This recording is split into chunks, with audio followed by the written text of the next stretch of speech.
আপনি কি কল্পনা করতে পারেন পৃথিবীতে এমন একটি স্থান আছে যেখানে সময়ের ধারণাটাই ভিন্ন, যেখানে স্থানীয়রা শতাব্দী ধরে বিশ্বাস করে আসছে সেখানে একদিন শুধু একদিন নয়, সেখানে একদিন মানে 1000 বছরের সমান, যেখানে ঘড়ির কাঁটা যেন জমে যায়, যেখানে কম্পাসের কাঁটা ঘুরপাক খায়।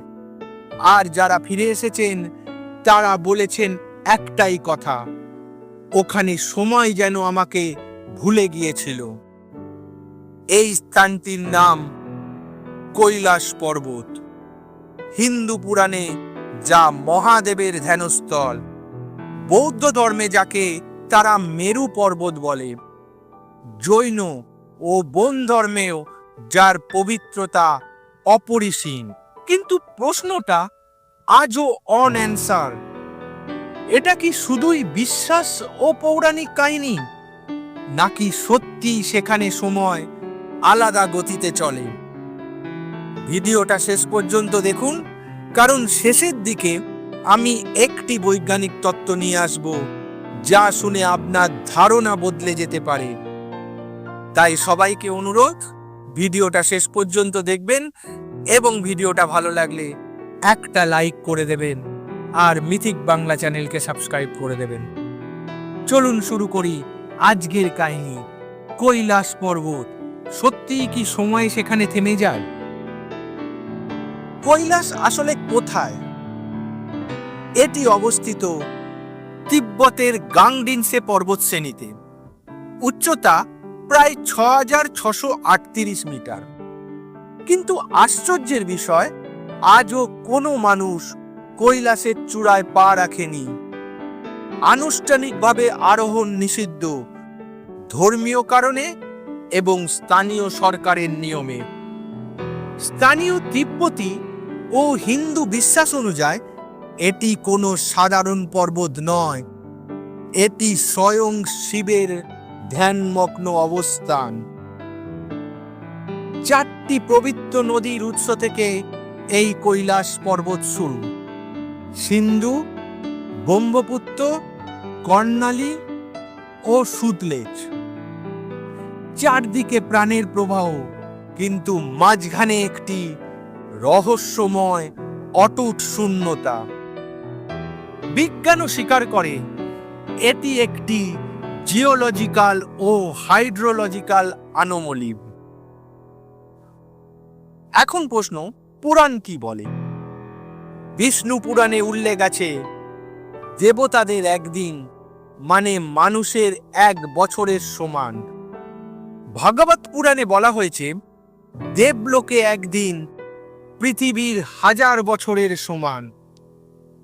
এবং শিব, যিনি মহাকাল বা সময়ের ঈশ্বর, তার ধ্যানস্থলে সময়ের গতি ভিন্ন হবেই। এই বিশ্বাস শতাব্দী প্রাচীন।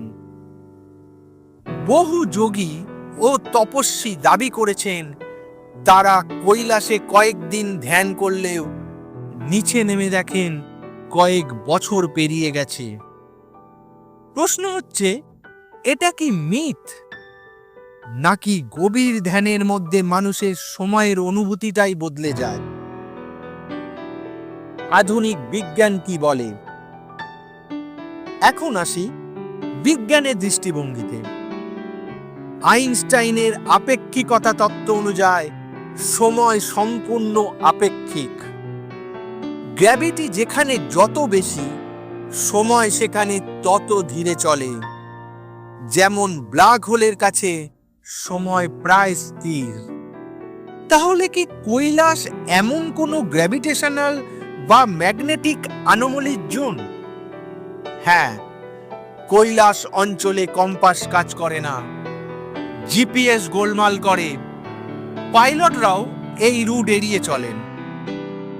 বিজ্ঞানীরা বলেন এটি একটি শক্তিশালী জিওম্যাগনেটিক ডিস্টারবেন্স অঞ্চল।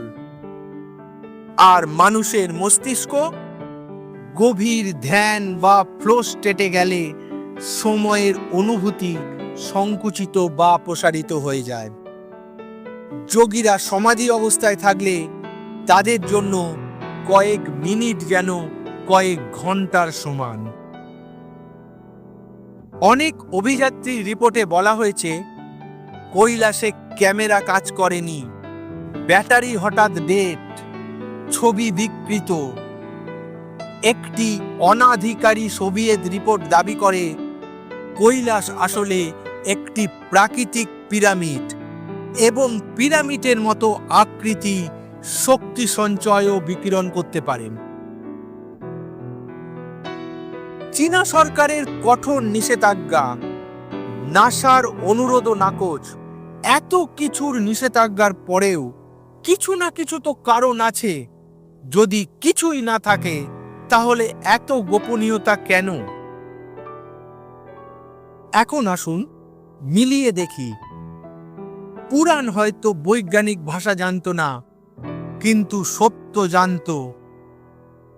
শিব মানে হলো চৈতন্য বা কনসাসনেস, আর কৈলাস একটি কনসাসনেস অ্যাম্প্লিফায়ার।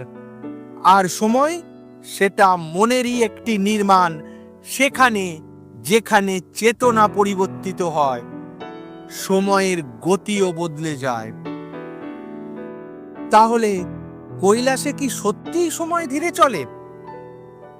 হ্যাঁ, ঘড়ির কাঁটায় হয়তো এখনো প্রমাণ হয়নি, কিন্তু মানুষের অভিজ্ঞতায় একেবারেই হ্যাঁ। বিজ্ঞান পুরোপুরি ব্যাখ্যা দিতে পেরেছে? এখনো পারেনি। কিছু রহস্য শুধু প্রশ্নের জন্য নয়, অনুভবের জন্যও হয়। আপনার মতে কৈলাস কি সত্যিই টাইম আনোমলির জায়গা? কমেন্টে লিখুন আপনার মতামত। আর গল্পটা ভালো লাগলে একটা লাইক করে দেবেন, ভিডিওটা বন্ধুদের সঙ্গে শেয়ার করবেন এবং কমেন্টে লিখে দেবেন হর হর মহাদেব। আর আপনি যদি এমন রহস্য জ্ঞানের মিশলে পছন্দ হয় তাহলে মিথিক বাংলা চ্যানেলকে সাবস্ক্রাইব করতে ভুলবেন না। মিথিক বাংলা, যেখানে পুরাণ জীবন্ত হয়। হর হর মহাদেব।